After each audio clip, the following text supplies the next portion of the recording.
Tere päevast, lugupeetud ajakirjanikud! Alustame valitsuse pressikonverentsiga. Valitsus pidas täna e-istungi. Peaminister Kristen Michal on ülemkogul Brüsselis ja julgeolekukonverentsil Münchenis ning olulisematest valitsuse istungil olnud teemadest annavad teile ülevaate majandus- ja tööstusminister Erkki Keldo ning taristuminister Kuldar Leis. Erkki Keldo, palun. Ja, tervist ka minu poolt. Tõesti, ei mäletagi, et pressikonverentsil nii hõre oleks olnud, aga nagu juba mainitud, peaminister esindab meid välismaal, julgeolek, majanduse konkurentsivõime, et lisaks iseriiklikult tuleb seda ka süstemaatiliselt Euroopa tasandil teha. Et kohe ka siinkohal mainida, et ju väga hea meel oli kuulda ka Saksa kantsleri konkreetset väljaütlemist, et ikkagi me ei saa ainult rääkida Euroopas, et me peame nii Euroopa tasandil, aga ka iga riik enda valitsuse riigi tasandil süstemaatiliselt tegelema konkurentsivõimega. Et siit kohe edasi minnes ongi, et kui me näeme, et siin viimastel aastatel Eestis, maailmas, Euroopas on majanduse toimunu, on sihukese negatiivse fooniga. On olnud morn, valgus tunneli lõpus väga kas üldse paistnud või minimaalselt.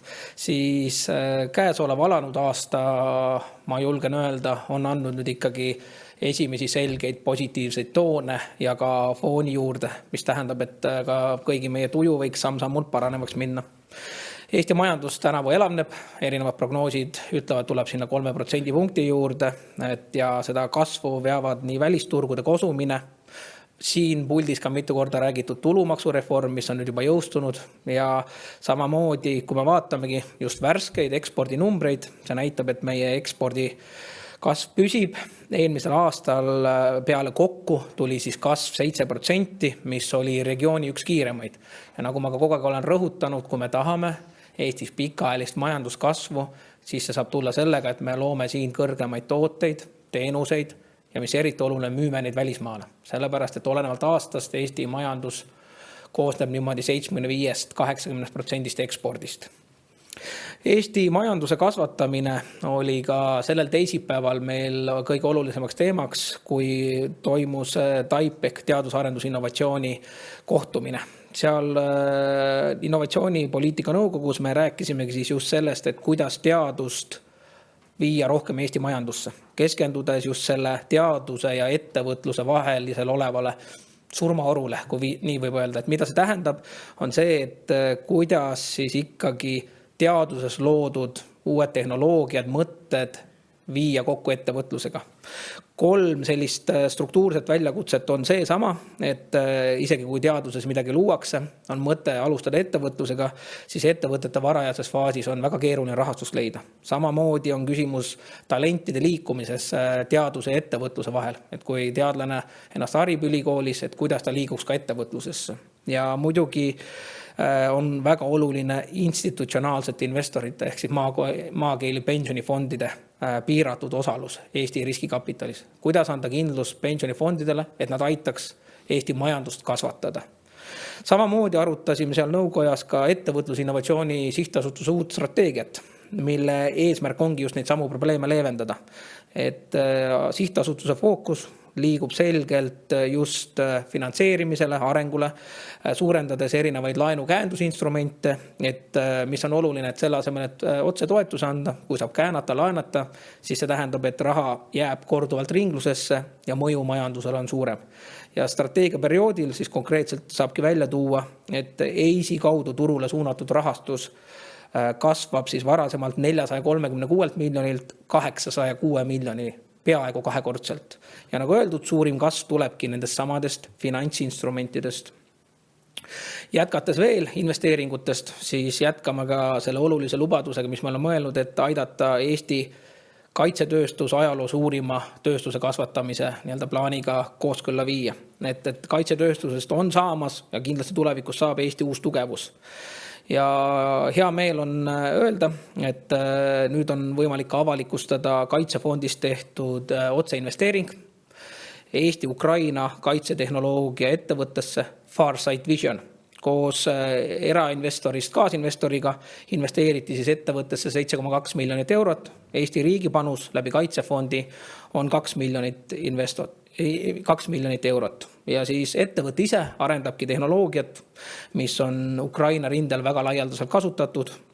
See on siis seotud tehisintellektide ja droonide abil saadud rindel värskest pildist vastaste positsioonidele, et planeerida kiireid manöövreid. Ja kuna see on niivõrd praktiline lahendus, tahabki ettevõtte kasvada ja laieneda ja arendada oma toodet just siin Eestis. Nii et väga konkreetne reaalne lahendus, kuidas ka kaitsefond aitab nii meie julgeolekut, aga ka mis väga oluline kaitsetööstuste majandus kasvatada. Rääkides veel, tõesti investeerimisuudiseid on väga palju, siis samas valdkonnas teisipäeval asutati 225 miljoni suurune Balti innovatsioonifond 3. Ehk siis Balti innovatsioonifondi panustavad siis kõik Balti riigid ja Euroopa investeerimisfond.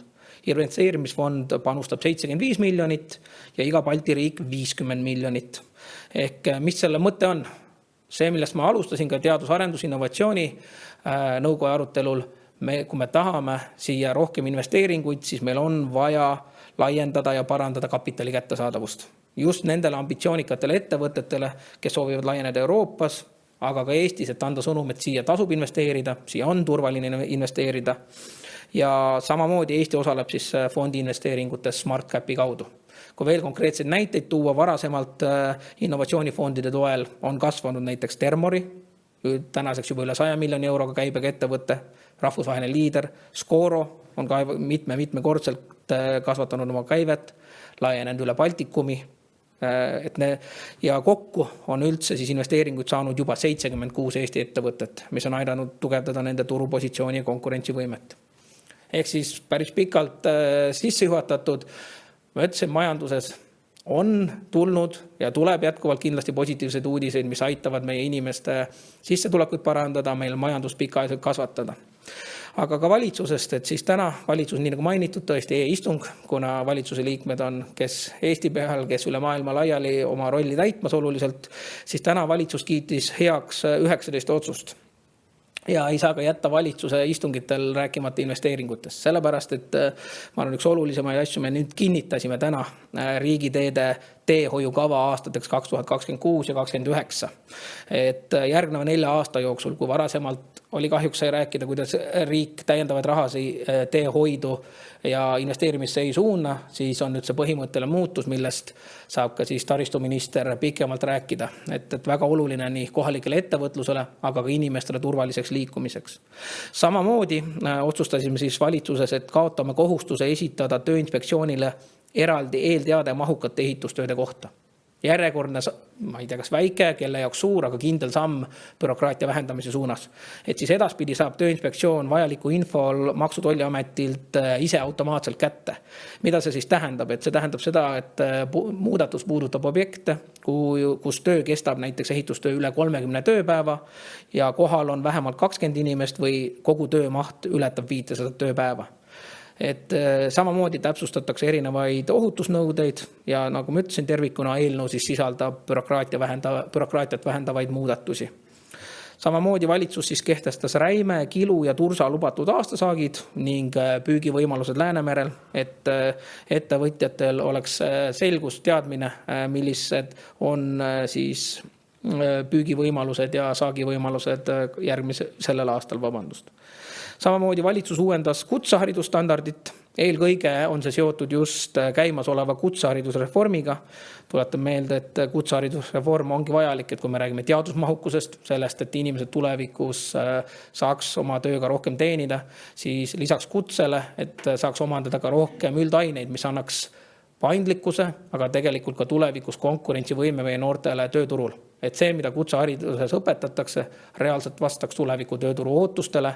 Ja nagu me teame, eriti viimastel aastatel töövaldkond muutub kiiresti, mis tähendab, et tänased noored kindlasti vajavad sellist rohkem loovat mõtlemist, analüütilist mõtlemist, oskust muutustega kohanduda. Et see on väga oluline tervikuna. Ja olulist ka Ukraina teemal, et Euroopa Parlament kiitis eile ülekaaluka häälte enamusega heaks Ukrainale suunatud ajaloolise 90 miljardi euro suuruse toetuspaketi, mis ma arvan on hästi oluline, mitte ainult Eesti, vaid kogu Euroopa ja Ukraina jaoks muidugi, mis tagab siis Ukrainale kriitilise sõjalise ja eelarvelise abi aastateks 26 ja 27.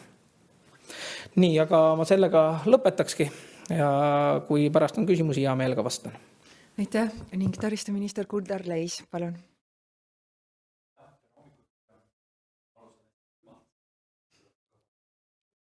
Mikrofon. Ja, et ma alustan hästi külmalt, ehk siis mulle eluaeg on turundus meeldinud ja nüüd tuli välja, et Hiiu Leht avaldas, et selle aasta turundustegu on juba tehtud, et Saaremaa Hiiumaa vaheline jäätee on nii palju ka välispressis kajastust leidnud, et väikse raha eest palju turundust üle maailma. Aga tegelikkus on siis tõesti see, et tänavune jaanuar on Eestis viimase 25 aasta üks külmemaid ja see on siis koostöös idatuultega viinud meil ka veetaseme viimase 7 aasta madalamale tasemele. Kusjuures need idatuuled ei ole meile ju kunagi midagi väga palju head toonud, et juba aastakümneid tagasi AK-s oli see ütlemine, mis on siiamaani paljudel meeles. Aga lisaks siis madalale veetasemele lisavad veel vürtsi ka laevade tehnilised rikked ja sellisteks puhkudeks on riigil kindel tegutsemisloogika. Esmajoones tagab siis Regionaal- ja Põllumajandusministeerium ühendused läbi tavapäraste ühenduste, sest sisuliselt ongi tegemist ühistranspordi ümberkorraldusega. Aga kui tavapärased lahendused ei toimi või riskid kasvavad, siis tulevad lauale alternatiivid, millest üks on siis ka jäätee. Transpordiametiga oleme alates eelmisest nädalast olnud sel teemal igapäevases operatiivses ühenduses nii omavalitsuste kui ka partneritega. Ja kui eelmise nädala piirkonna kriisikoosolekul sai selgeks, et madala veetaseme tõttu on Hiiumaa ühenduse katkemise risk väga kõrge, siis käivitasime koheselt Tärkmaa Triigi jäätee ettevalmistused ja trass avati pühapäeval. Ja samas ka Ruhnus riskid tõusid, sest Ruhnu vahet ühendust pidav lennuk läks katki ja nagu ikka sel puhul ei tea ju kohe alguses, et kui kaua see tehniline rike kesta võib ja seal jäätee rajamine realistlik variant ei ole, aga me leidsime koos siis Kaitseministeeriumiga lahenduse, kus siis Kaitsemini lennuk tegi siis Ruhnus 2 proovimaandumist, siis maandus, rääkis kohalikega, rõõmsate kohalikega juttu ja lendas tagasi. Ja õnneks on siis Ruhnus jälle õige lennuk taas liinil oma tööd tegemas. Nüüd küsimus, et miks Kihnu ja Vormsi puhul kohe ei hakanud jääteid rajama. Vastus on see, et nende puhul ei olnud alguses täieliku ühenduse katkemise riski. Et nagu öeldud, et jäätee on ikkagi erand, mitte ja ikka väga selline ajutine lahendus, mis sõltub ilmast ning ei taga väikesaartele püsivat ühendust. Regionaal- ja Põllumajandusministeeriumi esimene valik on alati hoida töös tavapärane ühendus. Kui nüüd sel esmaspäeval selgus, et Vormsi liinil on praamirikke tõttu pikemalt häiritud ja Kihnu suunal võib madal veetase prognoosi järgi veelgi süveneda, siis käivitasime esmaspäeval ka koheselt nendele saartele ehk siis Kihnule ja Vormsile jäätee ettevalmistused. Tööd praegu käivad, trass avatakse nii kiiresti, kui ohutus lubab. Eeldatavasti lähipäevil, sest et Hiiumaa ja Saaremaa puhul võttis kogu protsess aega 5 päeva, ehk siis homme ülehomme võiks ka sama loogikaga ka Vormsi ja Kihnu teed avada. Nüüd seoses jääteedega ma lõpetuseks nagu rõhutan just sellist vastutustundlikku käitumist, et Transpordiameti kodulehel ja sotsiaalmeedias on jääteedel liikumise reeglid kirjas. Ja teine sõnum on see, et jätaks need jääteed võimalikult ikkagi kohalikele sõitmiseks ja hoiame pikivahet ja peame piirangutest kinni, et nad on ikkagi pigem mõeldud ikkagi kohalike inimestele ühenduse pidamiseks. Aga ega me neid turiste nagu lõpuni muidugi tagasi ei hoia. Ja hästi värske uudis siia veel juurde, et nüüd parvlaev Leiger, mis Hiiumaa ja Mandri vahet regulaarselt ühendust peab, oli siis vahepeal remondistokis ja nüüd hästi värske uudis on see, et ta sõidab tagasi niimoodi, et ka neid isetekkelisi jääteid ei lõhuta ära, nii et teeb pika tiiru ümber Hiiumaa ja Saaremaa. Ja see on siis TS Laevade töö. Nüüd teiseks siis teehoiukavast, nagu minister Keldo ütles, et täna kinnitasime teehoiukava järgmiseks 4 aastaks ja eelmisel aastal siis mäletatavasti tegime otsuse rahastust märkimisväärselt suurendada ja tänavu läheb siis teehoidu 281 miljonit eurot ja 4 aasta peale kokku enam kui 1 miljard eurot. Ja selles siis sisaldub ka see mootorsõiduki maksu aastatulu keskmiselt siis 85 miljonit eurot aastas. Et see on siis üks komponent, et teehoidu rohkem raha läheb kui varasematel aastatel. Nüüd selle aastases teehoiukavas on meil 4 fookust. Esiteks jätkame põhimaanteede 4-rajaliseks ehitamist just Pärnu ja Tartu suunal. Ehk siis oleme alustanud taas iseseisvunud Eesti suurima 4-rajaliste maanteede ehitusprogrammiga. Tartu ja Pärnu suunal ehitame siis 4 aasta jooksul 65 kilomeetrit 4-rajalisi maanteid, Pärnu suunal 45 ja Tartu 20. Ja see on siis otsus, mis on rahastuse ja lepingutega juba suures osas kaetud ja esimesed tööd Pärnu maanteel juba ka samuti käivad. Ehk siis see ei ole mitte plaan ainult, vaid Pärnu maanteel on hanked sealmaal, kus esimestel lõikudel on nii-öelda kopp maas. Samuti teeme ettevalmistustöid ka Narva suunal, et sellest on vähem juttu olnud, aga käimas on siis riigi eriplaneering Haljala ja Kukruse vahelisel lõigul, mis siis määrab uue trassikoridori umbes 70 kilomeetril ja loob siis eeldusega uue tee rajamiseks. Ja lisaks oleme siis teehoiukavas seadnud pikema eesmärgi, et 2035 aastaks oleksid Pärnu ja Tartu suunad siis terviklikult 4-rajalised. Aga siinjuures ma siis rõhutan uuesti, et teehoiukavast ei saa ja ei peagi välja lugema kogu 2035 aasta lõpparvet. Et teehoiukava on 4 aasta tööplaan ja 2035 sihi terviklik hinnasilt kujuneb järgmiste riigi ja Euroopa Liidu eelarveotsustega, aga kus meil on väga head eeldused praegu siis rahastuse saamiseks. Ja praegu oleme siis välja öelnud selle sihi just, mida sektor on pikalt oodanud ja mida Transpordiamet peab ka realistlikuks, ehk siis selle plaaniga jätkamiseks on kõigil osapooltel olemas nii valmisolek kui head eeldused. Ma siis kordaks selle üle, et siin on 2 põhikomponenti. Üks on see mootorsõiduki maks, mis juurde tuleb. Teine on see, et Euroopa Liidu 2028 pluss uue perioodi rahastuses on taristu teemadele 2 korda rohkem raha terve Euroopa peale, kui oli selles programmis. Ja kui me ütleme selgelt välja, et meie prioriteedid on Pärnu ja Tartu suund 2+2 ja ka Narva suunal alustamine, siis on hea minna sirge seljaga ka Euroopast selle jaoks raha küsima.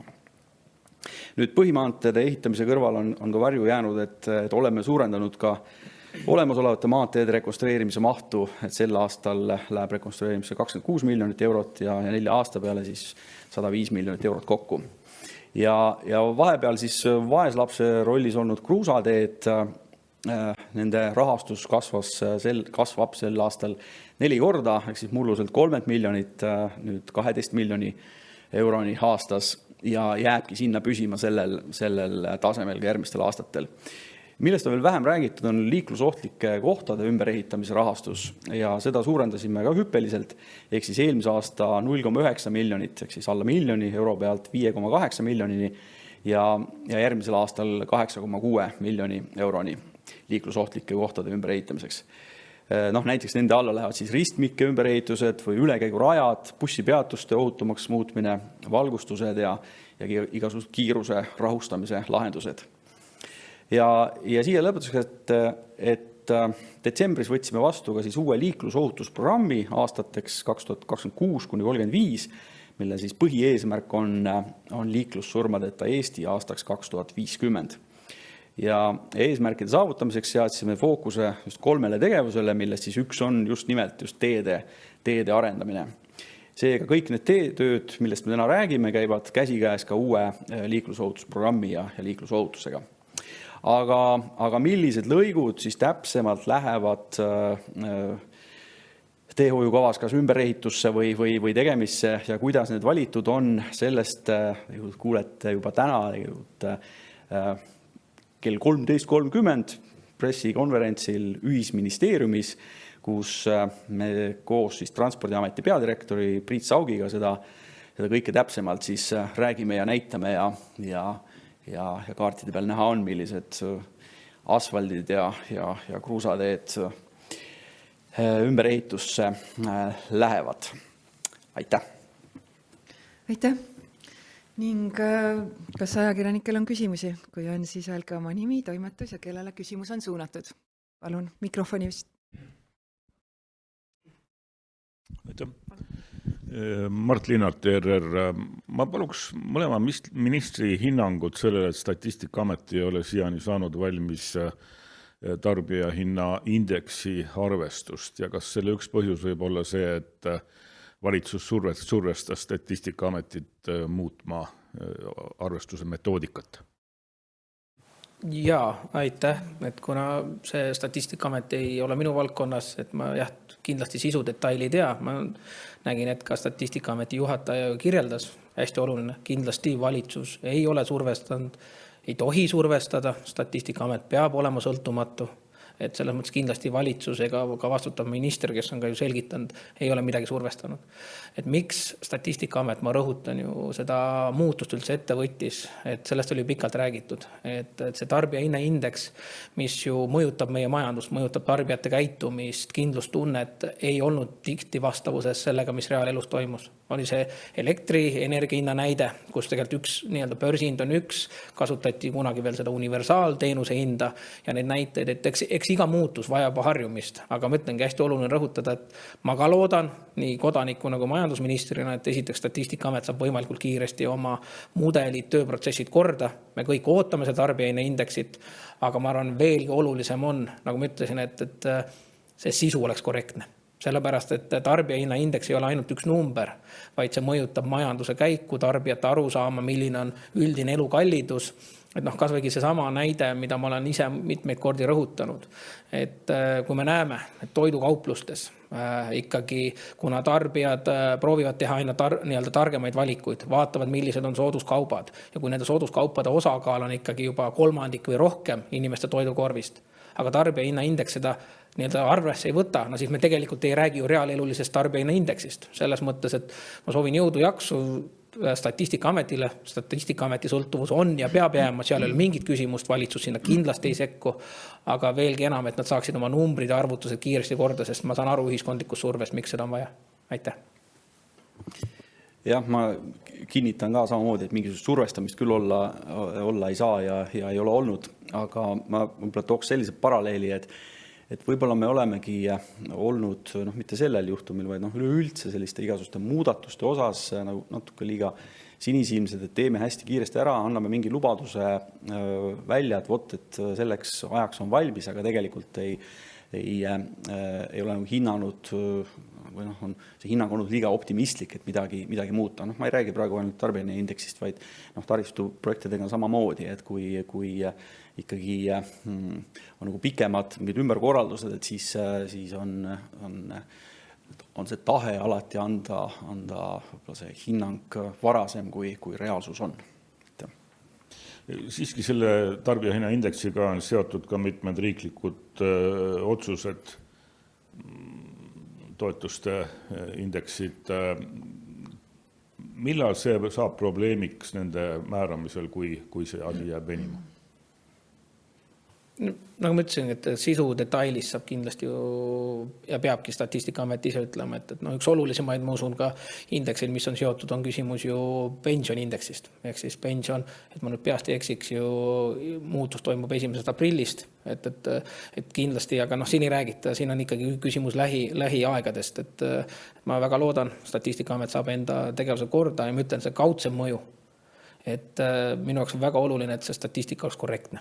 Sellepärast ma ütlengi, et seal on ju küsimus sellest, et milline saab olema tarbijani indeks, seda inimesed loevad, tekib tunnetus, kas ja kui palju on elu kallimaks läinud, et selles mõttes need nii-öelda numbrid, mis sinna sisse pannakse, need peavad reaalelule vastama. Et see on oluline, et selles mõttes nii nagu ka taristuminister just mainis, et võib-olla tulebki natukene ka tulevikus ette mõelda, et kas anda nii-öelda ikkagi koheselt ka realistlik tähtaeg, iga muutus võtab aega ja see ühiskondlik soov, sellest on Eesti Pank on rääkinud, majanduseksperdid on rääkinud ju sellest samast, et kas viimastel aastatel tarbijahinna indeks on ikkagi reaalsusega kooskõlas olnud, et veel kaugemale minnes, sellest sõltub ka ju majanduskasvu number, et nii-öelda struktuurse majanduskasvu ja reaalmajanduskasvu, et see mõju on ikkagi nii palju suurem, et pigem võtta mõned päevad, nädalake rohkem, aga see number ja see metoodika peab olema võimalikult reaalelule lähedane ja korrektne.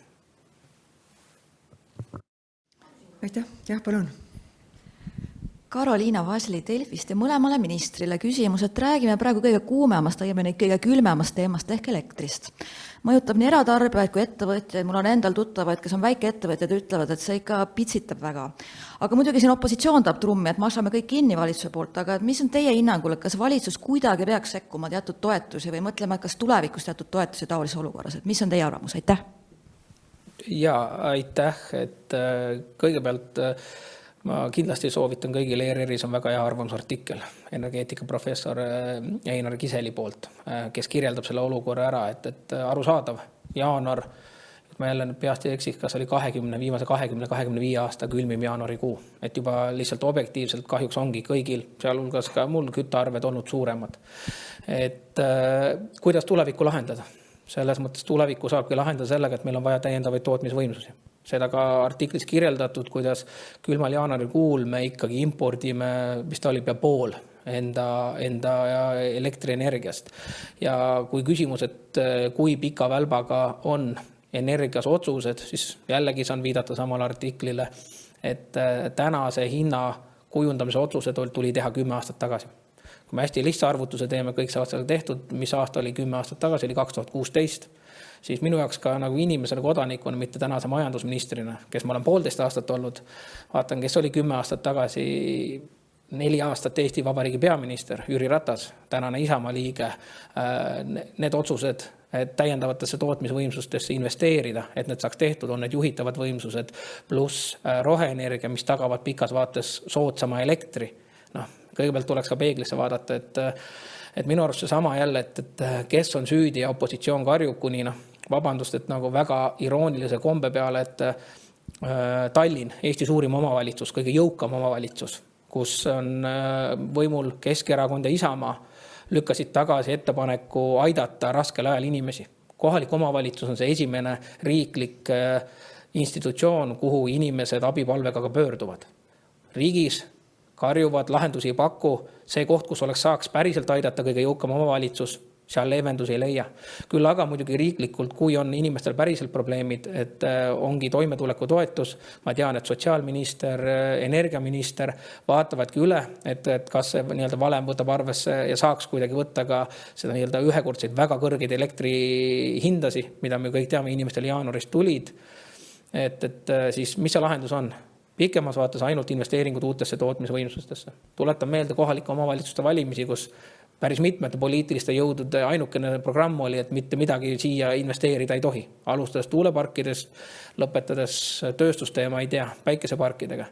See on see, et meil on vaja täiendavaid tootmisvõimsusi ja ka ma ise kunagi juba tükk aega tagasi, kuna et lihtsalt enda nii-öelda ootusi ka juhtida, olen ka fikseeritud paketil. Ehk neid, kui ei soovi saada talvel neid väga-väga kõrgeid hinnatippe, siis õnneks on meil ka turul väga palju elektripakkujaid, kes pakuvad täiesti nii-öelda mõistlikus hinnas ka fikseeritud pakette, et natukene oma tarbimist juhtida. Talvel saab võitu, jah, suvel näiteks ma maksin rohkem kui börsi peal olles, aga ma saan olla kindel, et mul ei teki sellist nii-öelda 1-2 kuust väga suurt hinnaerinevust. Aga eks see keeruline aeg on, et ega ka veebruar ju temperatuur ju väga soojemaks ei ole läinud. Et ja kui inimestel abi on vaja, on kindlasti see Sotsiaalkindlustusamet ja kohalik omavalitsus. Aitäh. Ja, ma täitsa nõus Erkiga. Ma lisaks võib omalt poolt veel, et tõesti ma toonitaks ka seda, et meil on uusi tootmisvõimsusi vaja ja neid on väga keeruline rajada, just mõtlen tuulikuid ja ka tegelikult päikseparke. Siis teiseks, võib-olla see praegune olukord toobki sellise uue vaate, et kõik ei ole täpselt, ei liigu stabiilselt, et võib-olla saabki nüüd ümber hinnata, et kuna minu teada Eesti on ka Euroopas üks selliseid riike, kus kõige rohkem just börsipaketiga ühinenud versus seda fikseeritud paketti, et siis ma arvan, et paljud hindavad ümber oma tulevase käitumise. Ega mul on samamoodi, et ma olen erinevalt, kes mul on börsipakett ja ega esimese hooga ma ise ei julgenud öelda, mis jaanuari arve tuli, aga kuna ma olen ka 13 aastat ise päikse paneelidega mitte kütnud, vaid tootnud, siis ongi väga hea neid aastaid võrrelda ja kiruda siis erinevaid talvesid ja kiruda ka seda, kuidas on muutunud just see hinnaloogika niimoodi, et päeval on hind madal ja siis, kui õhtul on vaja saun kütte panna, siis ta just läheb kõrgeks. Nii et eks siin ongi tõesti igal tarbijal oma tõehetk. Aga ma seda ka toetan, mis Erki rääkis, et just, ma arvan, just väiksemad omavalitsused on väga hästi teavad oma elanikke ja nemad kindlasti aitavad mitte ainult elektri hinna puhul, vaid üleüldse toimetuleku puhul oma kodanikke, nii et siin on väiksematel KOV-idel eelisõigus. Aga ma toonitaks lõppu, et ma olen ise selles mõttes olen hästi vaba majanduse pooldaja, et sellist lausalist toetamist või kinnimaksmist kindlasti ei poolda. Aitäh. Ja kui praegust rohkem küsimusi ei ole, siis korraks tuletan meelde, et teehoiukava briifilt teeb otseülekande ka ERR-i portaal, nii et kel pole võimalik sinna koha peale minna, saab seda ka üle veebi jälgida. Ja sellega on tänane pressikonverents lõppenud. Aitäh kõigile. Võib-olla kiiresti veel lõppu, positiivset uudist lõpuks, et kõigile kindlasti head saabuvad sõbrapäeva. Laupäeval saate oma sõprade, lähedastega, peredega tähistada, nii et loodetavasti ilm väga külm ei ole, et saab nii väljas talvemõnusi nautida, kui ka pärast kodus sõpradega ilusat laupäeva veeta. Aitäh!